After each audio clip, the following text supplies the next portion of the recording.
안녕하세요. 오늘도 사연살롱을 찾아주셔서 감사합니다. 저는 50대 중반의 여성이에요. 저는 30 중반에 아이가 있는 남자와 결혼을 했어요. 저는 초혼이었지만 사실 전에 결혼까지 약속한 남자가 있긴 했거든요. 하지만 그 남자가 유학을 간다며 제 돈을 빌렸는데 그 후 저와 소식이 끊어졌어요.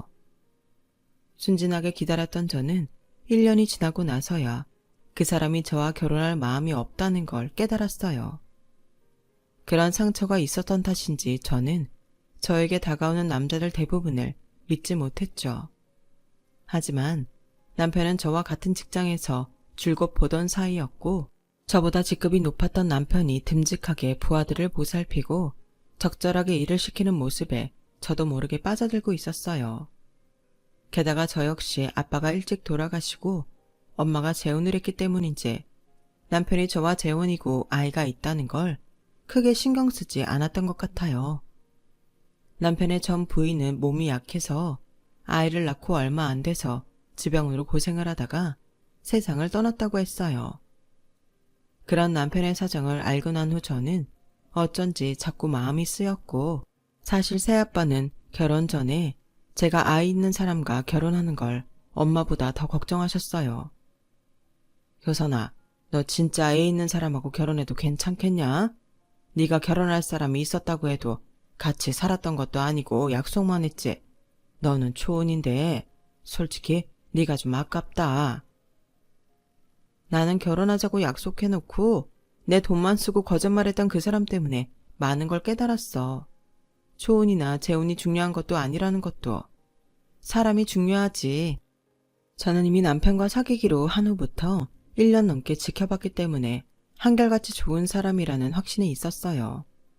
저와 남편이 사귀는 걸 전혀 모르고 있던 회사 동료들은 항상 저에게 소개팅도 하고 남자 좀 만나라고 성화였죠. 그러다가 남편과 결혼 발표를 하니 다들 놀라고 난리도 아니었어요. 그래, 박찬호 과장님이면 이해는 간다. 안효선 대리가 닭궁금이가 있어서 남자 만나라고 해도 꿈쩍도 안 했던 거구나. 기왕 결혼하기로 한 거 둘 다 잘 살아요. 남편은 재혼에 아이까지 있었기 때문에 저를 꼬셨다거나 제가 남편 집안 재산을 보고 결혼하는 거라는 소문도 있었어요. 그도 그럴 게 남편은 자기 명의로 아파트도 가지고 있었고 작지만 세를 줄 수 있는 빌라도 갖고 있었거든요. 하지만 그건 그저 한 차례 지나가는 바람 같은 거였을 뿐 저희를 아는 사람들은 대부분 축하해주고 응원해줬어요. 남편은 저희 집에 처음 인사를 왔을 때도 굉장히 공손한 태도로 부모님께 큰 절을 올렸어요. 어머님 아버님, 효선이가 저한테 얼마나 과분한지 잘 알고 있습니다. 이렇게 허락해 주신 거 정말 큰 은혜라고 생각하고 평생 효선이 행복할 수 있게 노력하겠습니다. 제가 효선이 속썩이는 일은 절대 없을 거예요. 자네가 그런 마음을 갖고 있다고 하니 우리도 고맙긴 하네. 무엇보다 효선이가 자네를 믿고 있으니 그 믿음만 배신하지 말아주게. 한 가지 걱정인 건 자네 아들이 우리 효선이를 어떻게 받아들일까 하는 거네. 자네는 자네 아이가 제일 걱정되겠지만 우리한테는 효선이가 딸이지 않나. 그러니 걱정이 될 수밖에 없어. 제 아들 재영이하고 저희 같이 몇 번 만났어요. 재영이도 효선이 좋아하고 잘 따르더라고요. 걱정하시는 일 안 생기도록 제가 잘하고 있습니다. 자네도 들었겠지만 나도 효선이 친아빠는 아니네. 물론 지금은 친부모 양부모 따지는 게 부질없을 만큼 너무 편히 잘 지내고 있긴 하지. 우리가 이렇게 좋은 가정을 꾸렸으니 자네와 효선이 그리고 자네 아들도 그럴 수 있으리라 믿고 있네. 나는 솔직히 섭섭한 점도 있는 결혼이지만 그래도 효선이가 좋다고 하니 허락하는 거니까 오늘 한 말 잊지 말고 잘 지키며 살게.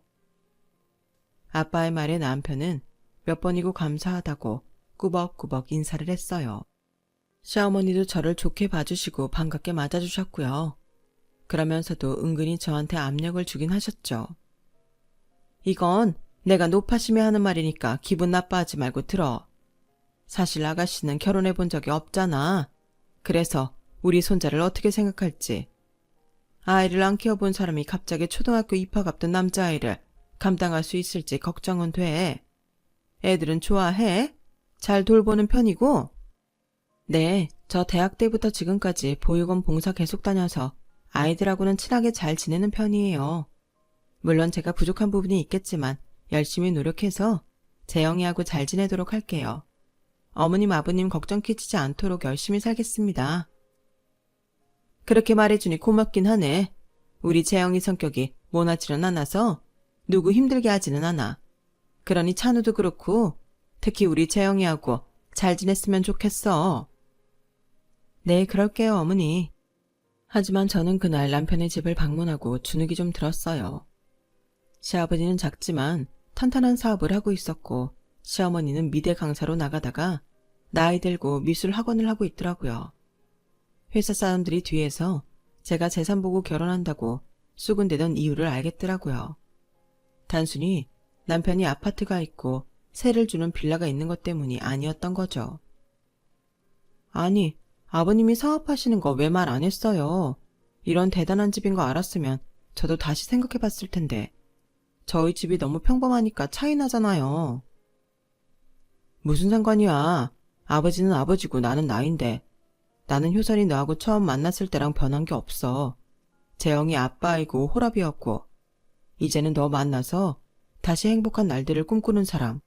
그거면 되지 않아? 부모님은 부모님이고 우리는 우리야. 그런 거 일일이 신경 쓰지 마. 라며 제가 부담스러워하지 않도록 다독였어요. 그렇게 남편과 결혼을 하게 됐고 저는 부담은 됐지만 설레이는 마음으로 신혼생활을 시작했어요. 물론 아이가 있으니 완전히 신혼 기분이 나는 건 아니었지만 그래도 남편이 있고 부모님 아래에서 사는 게 아닌 제 집이 있다는 게 이제야 진짜 어른이 됐다는 기분이 들더라고요. 다행히 아이와도 별 트러블 없었고 초등학교 입학식에서는 아이가 저한테 자연스럽게 엄마라고 부를 정도로 저희는 여느 가정이나 다름없이 한 가족으로 살게 됐어요. 그렇게 한 3년 정도는 별 문제 없이 살았어요. 남편이 말했던 것처럼 항상 행복한 건 아니었고 사소한 생활 습관이나 회사 일처리 때문에 저를 힘들게 할 때도 있었지만 그런 것쯤이야. 누구나 다 그렇게 부딪히기도 하고 맞춰가면서 사는 거니까요. 좋은 날이 있으면 안 좋은 날도 있는 게 세상 사는 것이려니 했죠. 그러다가 아이가 초등학교 3학년이 됐을 때 저한테 새 생명이 찾아왔어요. 저희 임신 소식에 친정에서는 다들 기뻐했고 시댁에서도 잘 됐다며 축하 전화를 해줬어요. 그러면서도 시어머니는 저한테 은근히 부담을 줬어요. 얘, 아무리 세상이 바뀌었어도 아들만한 게 없다. 너도 네가 딸이었으니까 알 거 아니니. 나도 그렇지만 집안이 잘 되려면 아들이 많아야 되는 거야. 우리는 재영이 하나 바라봐야 되나 하고 걱정했는데 네가 아들만 낳아봐라. 우리도 한결 마음이 편해질 거야. 저는 제가 딸이라고 부모님이 오빠하고 차별한 게 없어서 잘은 모르겠어요. 제가 아들 낳고 싶다고 낳는 것도 아니라 그런 생각은 하고 싶지 않아요. 아들이 됐든 딸이 됐든 건강하게 무사히 태어나기만 하면 좋겠어요. 그건 니네 오빠라는 사람이 바깥 사돈 아들이고 너랑은 친핏줄이 아니니까 티 안 내려고 했겠지. 뭐 니네 사정은 알았고 원래 잘 되는 집은 아들이 많은 법이야. 그래서 내가 아들 낳는 한약 보냈으니까 그거 빼먹지 말고 꼬박꼬박 잘 챙겨서 먹어야 된다. 시어머니는 은근히 저희 친정을 깎아내리며 자기네 집안에 대해 으스대더라고요. 사실 전에도 몇 번 친정을 깔보는 듯한 말을 했지만 저는 사람들 눈에는 우리같이 평범한 사람들이 그렇게 보이나 보다 하며 좋게 넘어가려고 애를 썼어요. 그런데 너무 대놓고 아들을 낳아야 한다며 친정 부모님을 비꼬는 것 같아서 기분이 안 좋더라고요. 게다가 아들을 낳는 한약이라뇨. 세상에 그런 게 있으면 다 자기들 원하는 대로 아들 낳고 딸 낳을게요. 있다 해도 저는 그런 식으로 아이들 성별을 정하는 건 싫었어요. 그러니 시어머니가 보내둔 한약이 쳐다보기도 싫더라고요. 당신 왜 엄마가 보내준 한약 안 먹어? 이거 엄마가 진짜 유명한 데에 가서 어렵게 지어온 거라던데. 그 한의원 예약하려면 몇 달 걸리고 진찰받기도 어려운 걸 엄마가 인맥 다 동원해서 약 지은 거라니까 잘 챙겨 먹어. 근데 너무 아들 낳아야 한다고 강요하시는 것 같아서 좀 그래. 그게 이런 약으로 마음대로 되는 게 아니잖아. 그래도 정성이잖아. 또 혹시 모르는 일이고 어른들이 생각해서 해주신 건데 당신도 그런 건 좀 그냥 넘어가. 당신 은근히 어머님 편드는 것 같다. 내가 받는 스트레스는 생각 안 하나 봐. 우리 집에서는 아들이고 딸이고 안 따졌다니까. 우리 부모님 재혼하고 나랑 오빠가 피 안 섞여서 그런 거라며 은근히 깔보듯이 말씀하셔서 너무 짜증나는데. 그냥 사실을 말씀하신 것 같은데 왜 그렇게 생각해? 당신 아이 갖고 나서부터 많이 예민해진 것 같아. 좀 뭐든 편안하게 생각해봐. 자꾸 그러면 재영이한테도 안 좋잖아. 라며 제가 예민한 탓으로 돌리는데 결혼하고 처음으로 남편한테 꽤나 섭섭하더라고요. 그런 식으로 한약이나 아들 타령을 제 문제로 돌릴 줄은 몰랐거든요. 그래도 저를 생각해서 지어준 약이라니 마냥 안 먹기도 죄송스러워서 울며 겨자 먹기로 약을 챙겨 먹었어요. 시어머니는 산딸이 다 되어서도 한약을 지어왔어요. 단순히 제가 건강히 순산하기를 바라는 마음에서 지어왔으면 저도 감사하는 마음이 앞섰을 거예요. 하지만 그게 아니었어요. 얘, 이 약 먹고 병원에서도 딸이라고 하는데 아들 낳은 집이 그렇게 많다더라? 너 지금부터라도 꼬박꼬박 챙겨 먹어라. 어머니, 지금 막달이라서 약 아무거나 먹으면 안 된댔어요. 그리고 이제 성별도 다 정해졌을 때인데 그 약을 먹는다고 아이 성별이 달라지는 건 좀 아닌 것 같아요. 네가 몰라서 하는 소리야. 병원 의사들이야 지들이 돈 벌려고 그런 식으로 말하는 거니까 의사들 말 너무 신경 쓸 거 없어.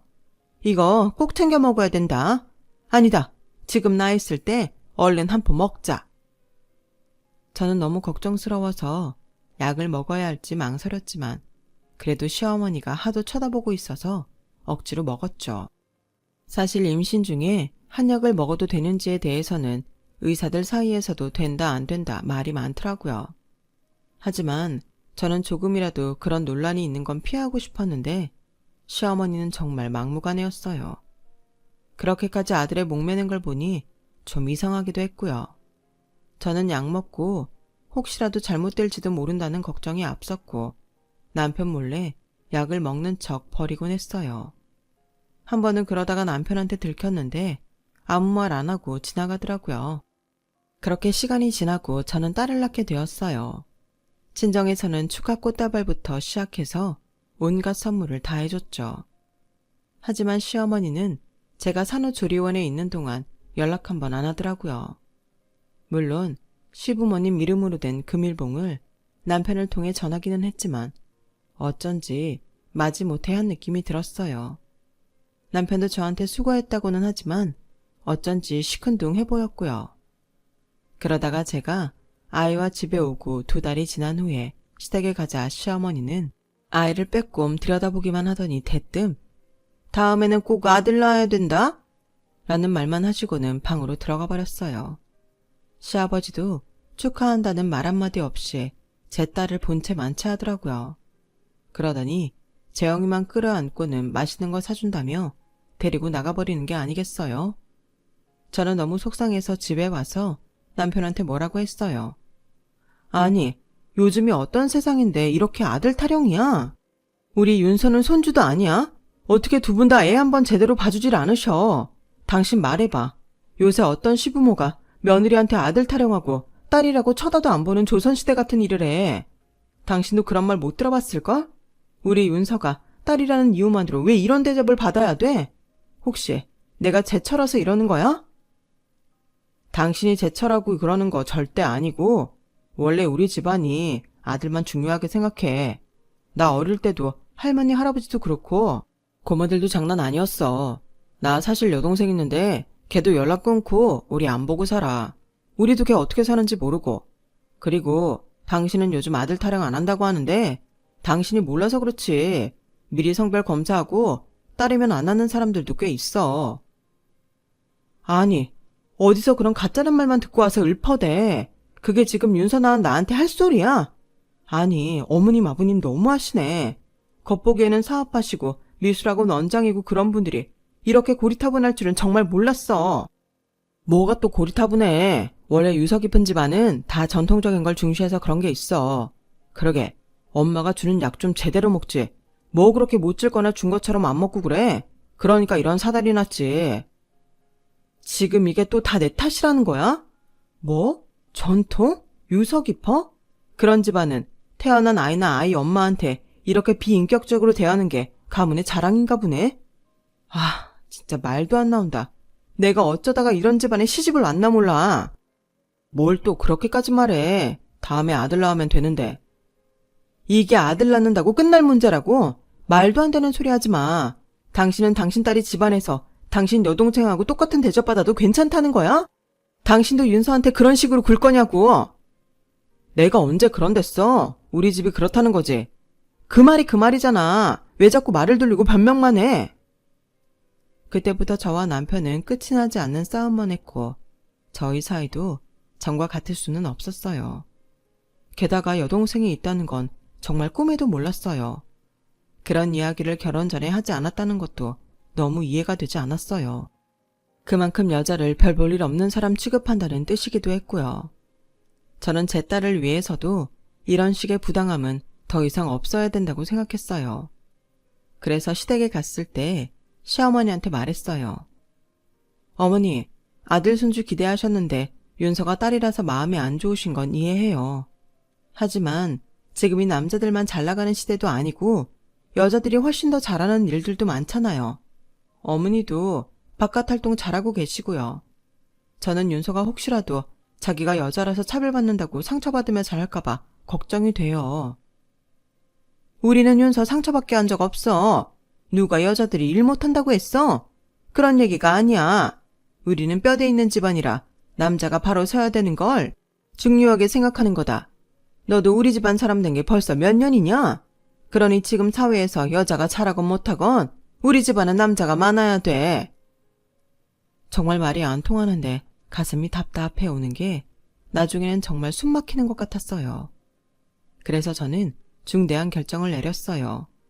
윤서는 시댁에 데려가지 않기로 했죠. 어차피 데려가봤자 재영이한테 밀려서 시부모님들 관심도 못 받고 저는 저대로 속상한데 그런 일을 어릴 때부터 자꾸 겪을 필요는 없으니까요. 그런데도 남편은 별 생각이 없는 것 같았어요. 그래, 알아서 해. 라고 하는데 진짜 내가 알던 그 좋은 남자 맞나 싶더라고요. 아무리 밖에서는 좋은 사람이어도 자기 집안 문화에 있어서는 이렇게 답답한 사람이 될 수도 있었네요. 저는 그걸 몰랐고 만약에 알았다면 남편하고 결혼할 생각은 하지도 않았을 거예요. 딸아이 때문에 신경이 쓰이니 저도 모르게 재영이한테는 소홀하게 되기도 하고 그 아이는 아무 죄가 없는데도 좀 얄밉게 느껴지기도 했어요. 이러다가는 내가 아이 둘 다 상처 입힐 것 같더라고요. 그렇게 저는 아이들 양육 때문에 걱정이 많은데 남편은 아주 한가한 소리를 하는 거였어요. 우리 얼른 셋째 갖자.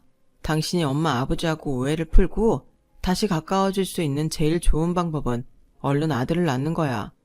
그러면 윤서도 남동생 가진 아이니까 좀 더 떳떳할 수 있잖아. 우리가 윤서를 더 사랑받게 하려면 얼른 남동생을 만들어야 해.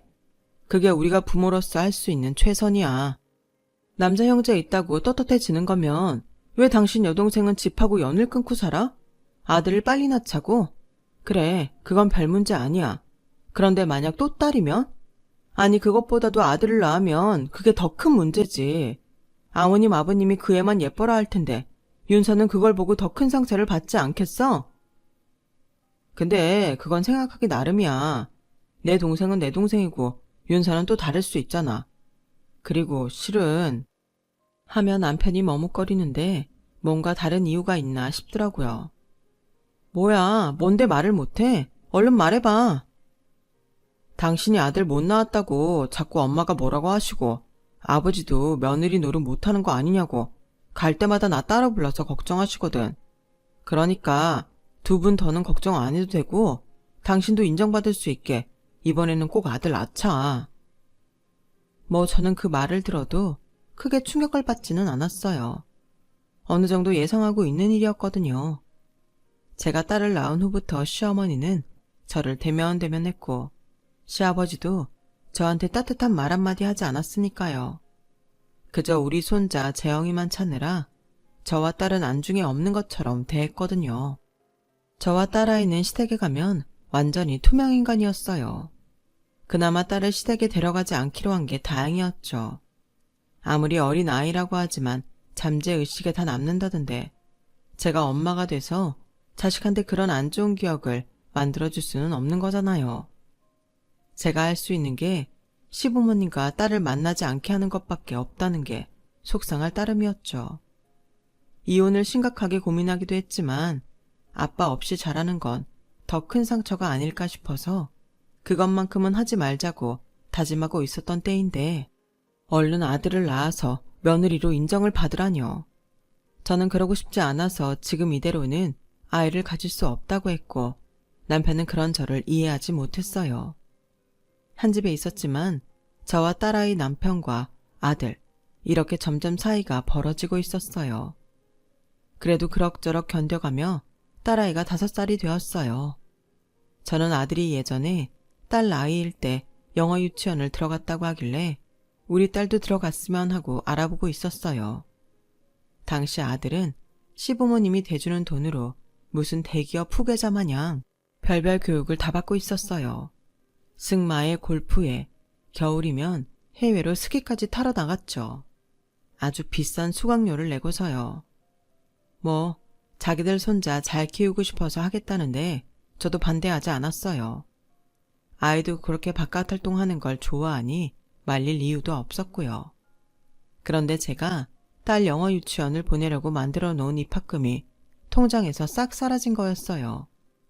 보니까 남편이 돈을 다 빼갔더라고요. 사실 그 영어 유치원 등록금이 비싸기로 유명해서 웬만큼 벌어서는 보내기 힘들긴 하겠더라고요. 저는 제가 따로 들었던 적금으로 등록금을 하기로 했고 입학금은 회사에서 받는 보너스로 마련해 놓았어요. 아이한테 지나치게 돈을 많이 쓴다고 비난하실지 모르겠지만 엄마 욕심에 제 딸도 재영이가 받은 만큼의 교육은 받게 하고 싶은 마음이 있었어요. 딸아이니 시댁에서 그 돈을 줄 리가 없다는 건 잘 알고 있었거든요.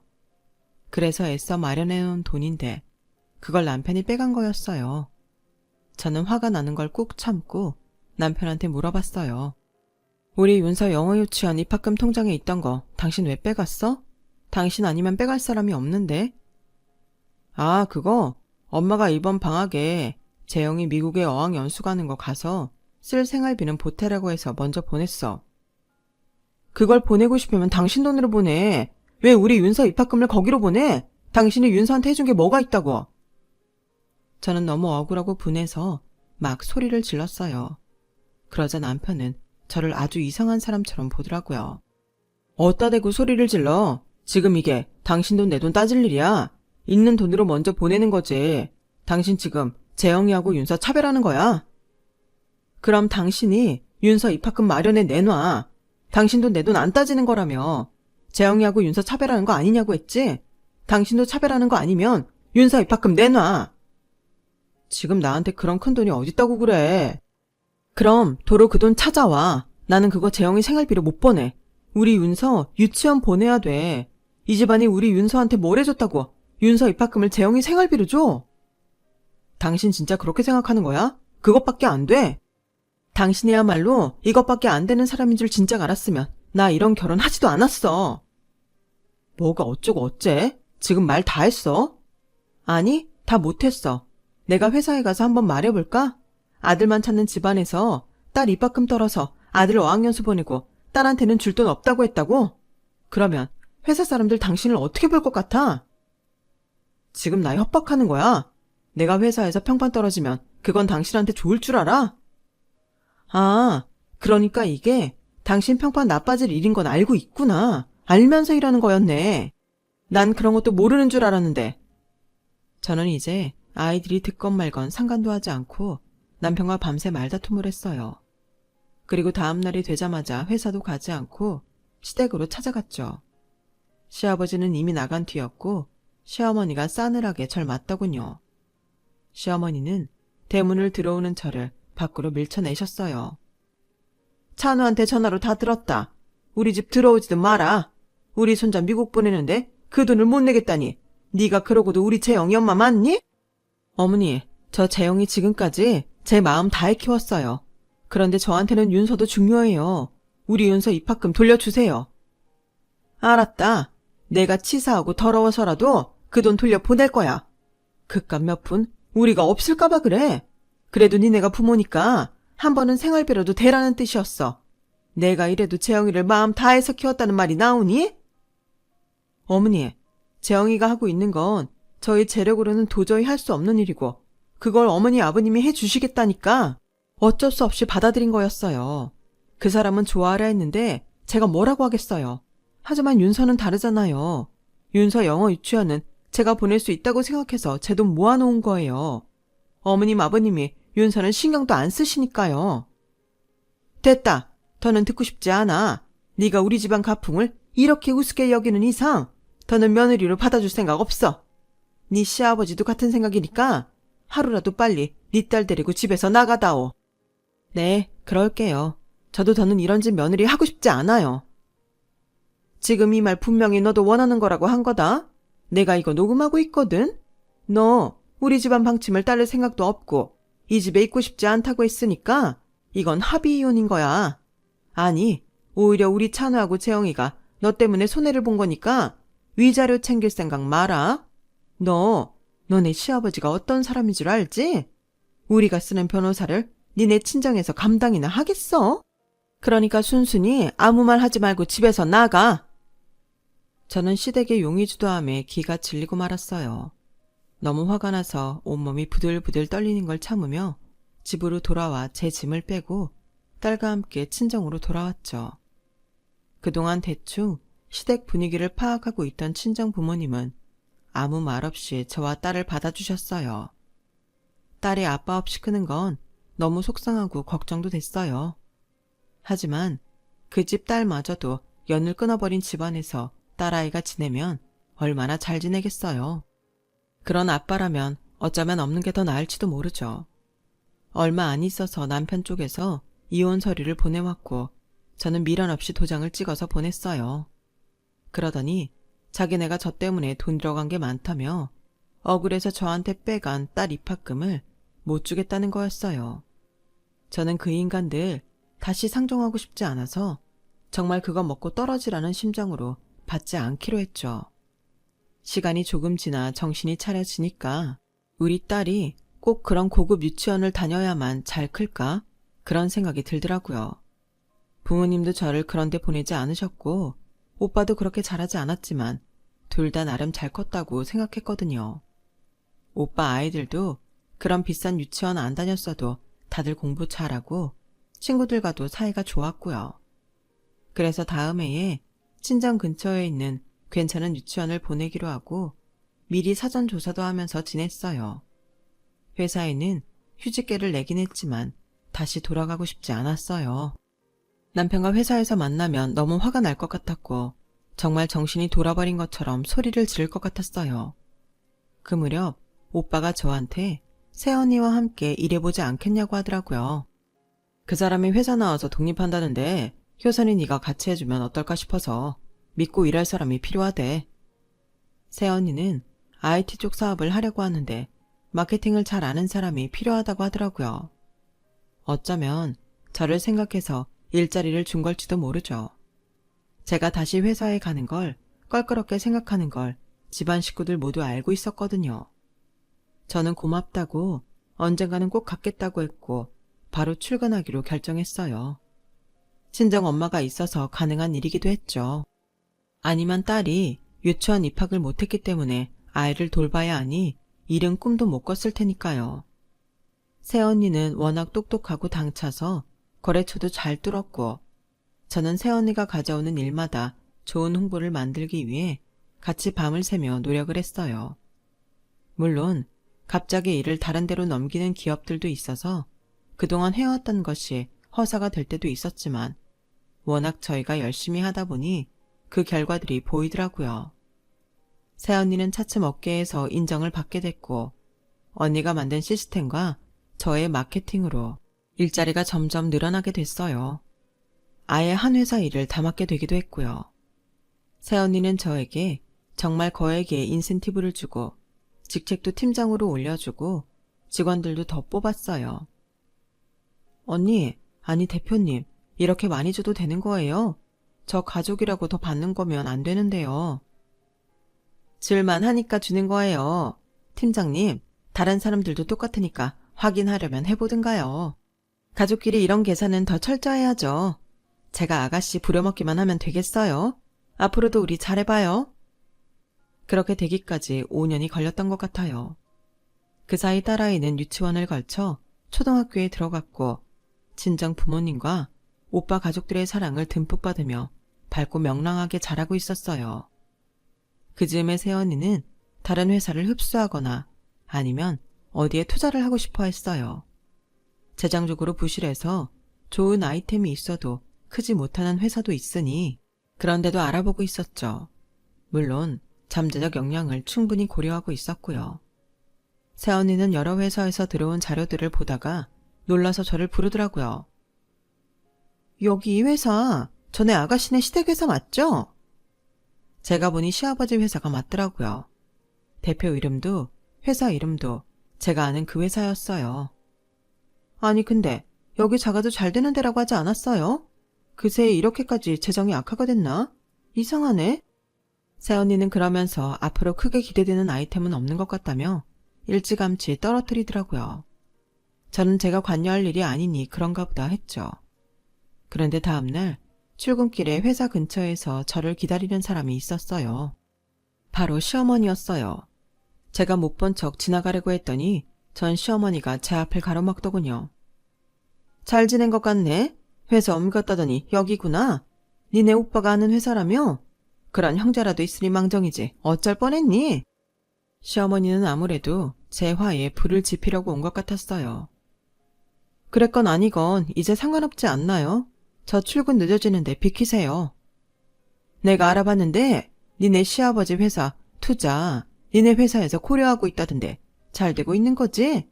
니네 회사 재정 꽤 튼튼하다던데 그러면 우리 회사 투자는 바로 해줄 수 있는 거잖아. 너도 알다시피 니네 시아버지 꼼꼼하고 틀림없는 사람이잖니. 그러니까 네가 니네 오빠한테 잘 말해서 얼른 투자 좀 받게. 그렇게 자신 있는데 왜 절 찾아오셨어요? 그건 제가 하는 게 아니라서 저한테는 아무 권한 없고요. 그리고 제 시아버지도 아니잖아요. 제 시댁도 아니고요. 제가 왜 말을 잘해줘야 되는데요. 그리고 꼼꼼하고 틀림없다고요. 그런 회사 재정이 그렇게 엉망인가요? 제대로 된 아이템 하나 없이 주먹국으로 운영하다가 일이 잘 안 풀리니까 예전 연애 기대서 어떻게 해보려는 거잖아요. 지금까지는 그런 인맥 연줄로 어떻게 해왔나 본데 저희는 어림없어요. 아니면 여태까지 돈줄 대줬던 사람들 찾아가세요. 저희 회사는 그런 데에 투자할 돈도 없고 호구도 아니니까요. 라고 하니까 당황해서 아무 말 못하더라고요. 제가 시어머니를 지나쳐 건물로 들어가려는데 시어머니는 제 뒤에 대고 이렇게 말하더군요. 쥐뿔도 없던 게 돈 좀 벌었다고 어디서 아는 척이야? 그래봤자 여자인 주제에. 저는 다시 돌아서서 시어머니 눈을 똑바로 보고 말했어요. 여자 주제요? 그럼 왜 그런 주제밖에 안 되는 여자인 저한테 와서 투자밖에 말을 잘해달라고 하세요? 그리고 모르시나 본데요. 이 회사도 오빠가 하는 거 아니고 새언니가 대표로 있는 회사예요. 그러면 그렇게 아들만 끼고 돌아서 잘 돼야 할 집안이 어쩌자고 이렇게 아침부터 와서 남의 출근도 못하게 막아서서 사정을 하고 그러세요. 아들만 중요하고 딸은 우습게 알고 그런 고리타분한 생각을 갖고 있는 사람이 대표로 있는 회사가 요즘 세상에 잘 될 리가 있어요? 제가 소리를 지르자 사람들이 전부 쳐다봤고 시어머니는 놀라서 얼른 돌아가더라고요. 저는 하루 종일 시어머니와 시댁 생각에 화가 나서 일이 손에 안 잡혔고 결국 반차를 쓰고 쉬기로 했어요. 그런데 회사 건물 1층에서 아주 낯익은 얼굴이 보이더라고요. 바로 전 남편이었어요. 전 남편은 저를 보자마자 씩씩대며 오더라고요. 대체 엄마한테 뭐라고 했길래 집에 오셔서 그렇게 서럽게 울게 만들어? 아무리 섭섭해서도 그건 과거인데 현재 일을 중요하게 생각해야지. 사람이 그럴 수가 있어? 현재 일을 중요하게 생각하니까 제발 정신 차리라고 얘기한 거야. 아들 못 낳았다고 투명인간 취급해놓고서 무슨 섭섭했네 과거네 그런 말을 할 수 있어? 그리고 이건 인간적인 일을 떠나서 자기네가 경영 잘못해놓고 왜 우리한테 투자해달라고 떼를 쓰는 건데 그럴 자격이나 있어? 니네 부모님한테 가서 똑똑히 전해. 정신 차리라고. 그리고 너도 정신 차려. 뭐? 너? 니네 부모님? 말 다 했어? 아니, 다 못했어. 지금 여기가 어디라고 와서 감히 지네 엄마를 울렸네 어쩌네 따지는 거야. 야, 너 아직도 정신 못 차렸지? 그나마 네가 윤서 아빠니까 아무 말 안 하고 회사도 나와준 건데 내가 지금이라도 니네 회사에 다 까발릴까? 여자 우습게 아는 사람이라고. 자기 딸이 대접 못 받는데도 아들만 챙기고 아들 낳으라고 강요했다고 가서 말할까? 뭘 말한다는 거야. 다 지난 일 가지고. 다 지난 일? 다 지난 일인데 왜 너네는 지난 연애 기대서 뭐 좀 해보려고 이 난리인데? 그것도 여자라고 무시하고 투명인간 취급하던 며느리한테. 여기요. 이 사람 잡상인이니까 끌어내세요. 제가 그렇게 소리를 지르자 경비를 서던 남자분 둘이 왔어요. 남편은 눈치를 보더니 어쩔 줄 몰라 하더라고요. 내가 화를 내려고 한 건 아니었고 어쨌든 당신이 어른한테는 그러지 말았으면 해서 그랬던 거야. 엄마가 오죽하면 와서 울었겠어? 어? 엄마 성격에 여기까지 와서 사정하고 싶으셨겠냐고. 사정 같은 건 안 하고 당연하다는 듯이 투자받게 말 잘해달라던데? 그리고 운 거 아마 자기가 집에도 못 들어오게 내쳤던 며느리한테 한 소리 들으니 자존심 상해서 울었겠지. 그걸 나보고 뭐라고 하면 안 되지. 알았으니까 이제 그만 풀면 안 될까? 지난 일은 다 잊고 투자 한 번만 도와줘. 내가 그때는 좀 미안하게 했던 것 같아. 그게 사과야 말이야. 무슨 말을 막걸리같이 해. 여기 이 사람 얼른 끌어내세요. 제 말에 경비원들은 양쪽에서 남편을 붙잡고 회사 밖으로 끌어냈어요. 남편은 다급하게 잘못했다며 다시 이야기해보자고 소리를 쳤지만 저는 못 들은 척하고 다른 출입구로 건물을 나왔어요. 알고 보니 시아버지는 아무 생각 없이 돈을 썼고 그 바람에 회사 재정도 악화가 됐다고 하더라고요.